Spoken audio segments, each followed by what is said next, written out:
Hey you, don't mind the fact that I look only slightly homeless right now. I'm cold, so I got on layers. But stay tuned to the end of this video because I have a special treat. Which one of y'all bought up all the just egg? Huh? Huh? Huh? Which one of y'all rude, disrespectful, inconsiderate, thoughtless people bought up all the just egg? What happened to being compassionate? Because it won't compassionate to buy up all the just egg. And listen, I understand they were on sale. But how many eggs can y'all possibly eat?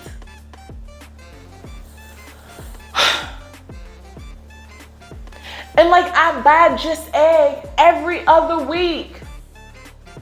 How could y'all not have been like, you know what? I'm not going to take up all the just egg. I'm not going to take every last one of them. I'm going to be somewhat considerate and leave at least at the barest of the minimum one. Barest of the minimum. No? Wasn't a thought that crossed your heads? But now that my rant is over, it took me on a very important thought. And that thought was, or thought, T-H-O-T, thought, T-H-O-U-G-H-T, thought. I'm trying to pronounce T-H-O-U-G-H-T and not T-H-O-T, but I can't seem to pronounce all the letters in the word for whatever reason. So just pretend like I am right now. Anyways, that word, supply and demand. Supply and demand is a very important phrase for us vegans, specifically us animal rights activists, because there is, some separation there within, all of the communities. So specifically within us animal rights activists, supply and demand is important, but there's a part of supply and demand that makes people think that supply and demand is not important. But that part that makes people think isn't important actually isn't important, which still makes supply and demand important. Does that make sense? Because the last one actually made sense in my head, so I hope that one made sense to you. But if it didn't, don't worry, because I'm about to break it all down for you. So just follow along. Okay, so I had to stand because I'm really excited about this, and therefore I am hyped up and full of energy, but I have not had an energy drink. I'm just excited. So just follow along with me here, okay? So, supply and demand. This is how it works, okay? Just stay with me. Demand. Demand is basically me wanting vegan crab legs. I want them. I'm not shutting up about them. Y'all are gonna hear my voice, okay? I want vegan crab legs. I have told Gardein that I want vegan crab legs. They've responded and they still have not gotten me vegan crab legs. Okay. Demand. I want vegan crab legs. Supply is a company deciding, okay, there's a big demand or there is a demand for vegan crab legs, so we're gonna make vegan crab legs because we want to get rich off of vegan crab legs. We want to make some money off of this, all right? Okay, so vegan crab legs are made, so now there's a supply, okay? But it can go the other way. Going the other way, an example of this is like if I was to, I just drew on myself. I drew on myself. Can y'all see this? I drew on myself. Okay, anyways, back to focusing. Focus. Okay, an example of this. Dang it, now I can't think. An example of it going the other way. I have a product. What would this product be? I'm making something that doesn't, okay. Vegan milk. Let's think about vegan milk. Okay. So plant-based milk is already in high demand, but something that is not in high demand. Ooh, potatoes. I have potatoes, so potato milk. Ew, this sounds gross. Potato, oh no, okay, sauces. Genie in a Bottle. Okay, Genie in a Bottle is an actual company that is based out in Hampton Roads area. I will link her stuff down below. Amazing woman, amazing company, love her sauces. But sauces, for example, already exist. Tons of sauces. So when you're creating sauces, you're creating the supply, right? Then people taste your sauces and people are like, oh, this tastes good. And now there's a demand for the sauces. Okay, another example would be paintings. Paintings. You create paintings, right? You create art. You create something, whatever it happens to be. Paintings, drawings, whatever it is, right? And then people see them and they look at them and they're like, oh, that's cool. I want to support your stuff. I like your stuff. I want to buy it or whatever. And now there's a demand for your art. No one is like, ooh, I want art. I want this kind of art. I want, like, you know, like there's always, like, the supply tends to come first when it comes to art, especially when it comes to like the specific artist. All right, so you can't usually, okay, I'm not even gonna sit here in front. You can't have one without the other, right? You can't have supply without demand. You can't have demand without supply in order to have a successful business. You got it? Are you following along so far? Is all of this making sense? Okay? Is my big brain computing all of this in a way that is logical? I think so. Okay, keeping going. So now, here's how it works in animal rights terms. So there is, my brain literally just shut down out of like nowhere. Okay, it turned back on. Okay, so there is dairy, there's eggs, there's seafood, there is meat, dairy, eggs, seafood. Okay, got it. So there are those 4 categories: meat, dairy, eggs, seafood. Those are the 4 main categories. I really don't think I missed anything, but honestly, I might have. Let's just pretend that I haven't. Okay, so those 4 main categories. Now, the demand for these are high. However, the demand is shrinking for all 4. The supply is not shrinking as fast as the demand is. Here is why, and here's the part that people tend to think why it doesn't matter. Our government uses our tax dollars to pay for animal agriculture. Boo! Shitty American government. Oops, I cursed. Too bad. Boo! Bad American government. Yes, our government pays for animal agriculture using our tax dollars. However, here's why it still matters. As loud as our voices is, and as much as our dollars matter, they're still losing money, right? Our government isn't paying for everything.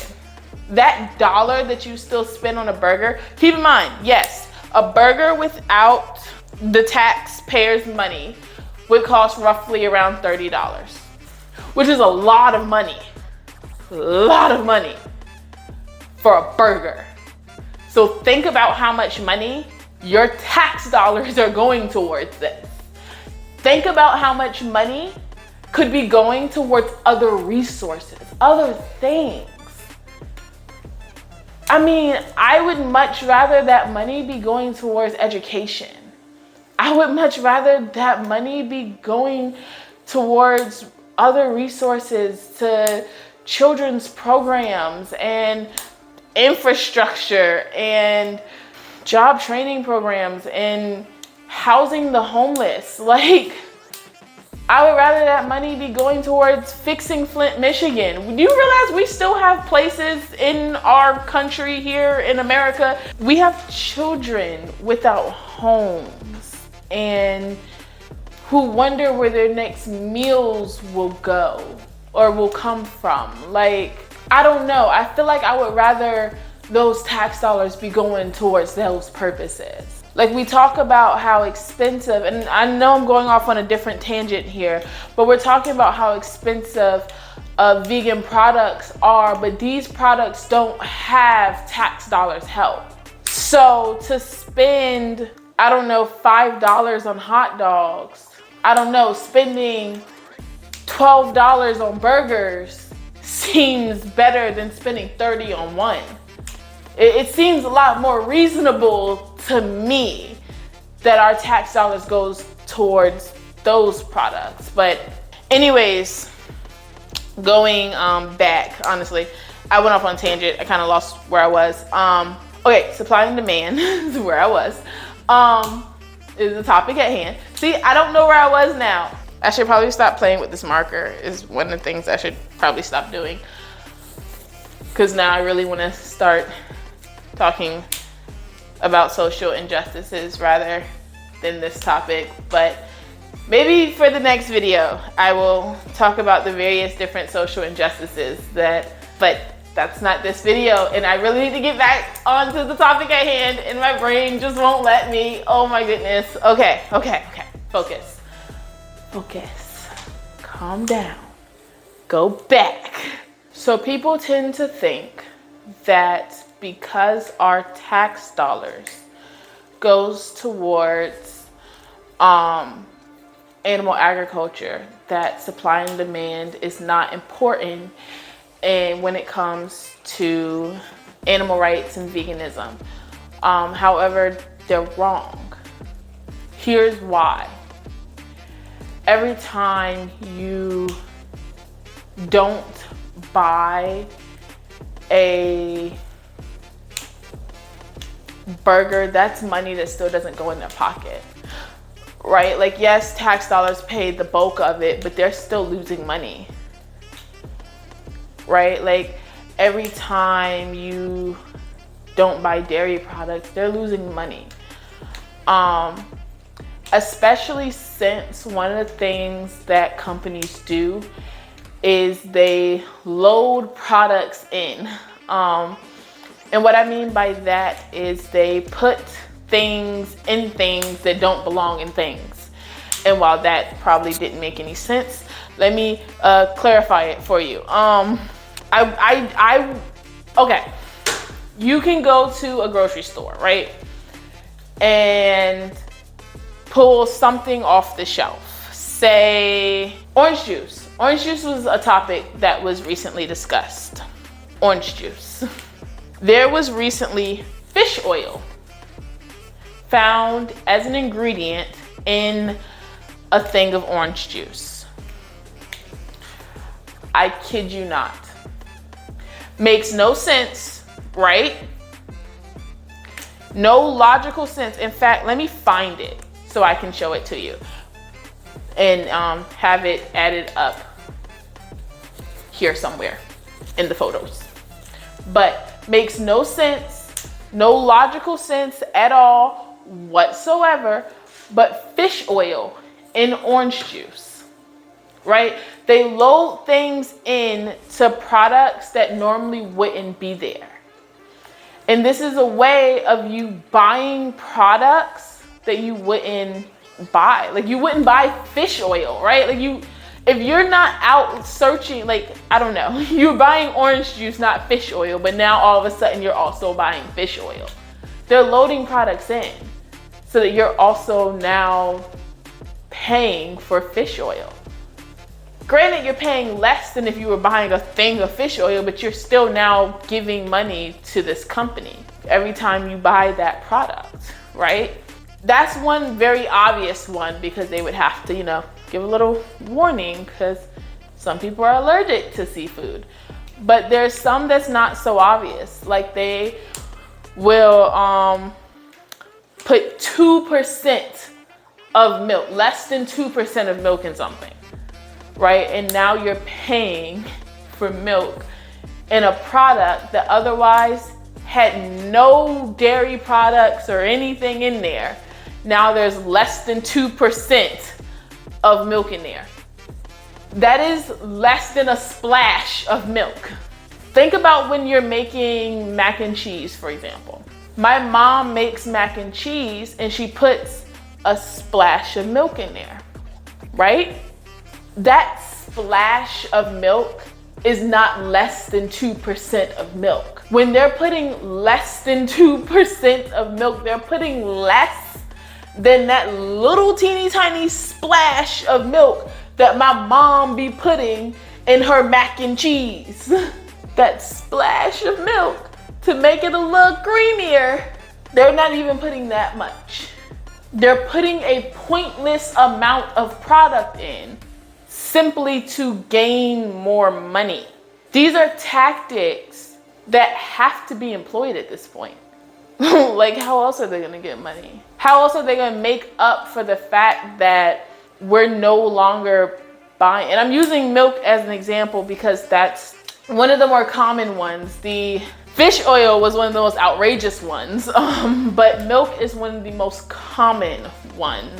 And it's also the company that's hurting the most. The industry that's hurting the most right now is the dairy industry.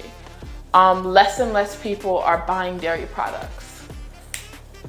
And while that is an amazing thing, it is hurting their demand, which means it is hurting their pockets. It also means that they have to employ tactics to get their money elsewhere. Elsewhere. I clearly can't speak today, Jesus. But back to the topic of supply and demand. Although that was still on topic of supply and demand, I kind of went off a little bit from where I want it to be. My brain today is just. But that's also because my brain has not been required to stay focused on a singular task all weekend long, because I am done with school, y'all. Like, I am done. Like, done. So like all weekend for like the first weekend, and like as long as I can remember, I have not had to do a singular important task. No essay, no quiz, no exam. I've played video games all weekend and it's felt great. Like, that is what my mind has been doing all weekend. So like now that like my brain is trying to actually focus on something, it's like, anyways, trying to focus again. So the other important thing about supply and demand, and why it is very crucial to focus and not lose sight on the importance of supply and demand, is because of the very large number of companies within the animal agriculture industry that has been losing. You heard me right. I didn't stutter at that time. They're losing. They are shutting down, whether they are turning into sanctuaries or they're just shutting down. They're losing. Some have been shut down, whether it's for animal cruelty reasons or whatnot. Others are shutting down because they're not making the money anymore. Some are shutting down because they find what they're doing to be cruel practices. Although what they're doing is technically legal, they find it to be cruel, to be slaughtering animals and killing them. They find that there is no such thing as humane slaughter. They find that those two words are oxymorons and do not go together. And so they decide to stop killing, which is fun and super cool. And I feel everyone should do that, Because why would we not? Why would we keep killing? Like, what logical reason do we have to continue to kill other than I feel my taste buds is more important than someone else's life? Right? Is there any other logical reason? I mean, there's not a health argument. I mean, if you have a health argument, I'd love to argue it with you. Realistically, there's not a moral argument. If you have a moral argument for murder, I would really love to argue that one with you. There's no other argument other than I like the taste of dead bodies. And I feel that my 5 minutes of enjoyment is worth more than their life. But I think that we as human beings are capable of being bigger and better than that. And I think that we should be bigger and better than that. Now, I know this video was probably one of the craziest videos that you all have seen from me. But I promise you, as I get it together with knowing what to do with my life now that I don't have school anymore, I will have videos that make a little more sense. And my brain will be a little more together.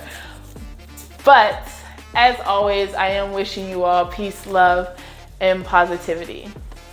Bye. I still look homeless because I'm still cold and it's literally only seconds later. So shut up, okay? Shut up. But thank you for watching this far. And because you watched this far, you get a special treat. Veganized Living has new products on our website. So go check us out. But while you do that, you get a special discount code. That discount code is, wait for it, graduated 2020. I'm gonna say it again, graduated 2020. It'll pop up on the screen somewhere with something, okay? Graduated 2020. Guess what? Because your girl graduated. Yes, and your girl is excited, okay? Because she graduated. So yes, we're celebrating. Your discount code is graduated 2020. It is the reward for you staying this long in the video. And just because I'm psyched that I freaking graduated. We are done with school. We ain't doing that no more. We done. Graduated 2020. Oh, that ain't even the year that we in. I'm sorry, y'all. I take that back. It's graduated 2022. I gotta change that in the system. Keep watching. I hope y'all ain't turned off. It's graduated 2022. Okay? That's the year. Graduated 2022. That's the discount code. Graduated 2022. Bye.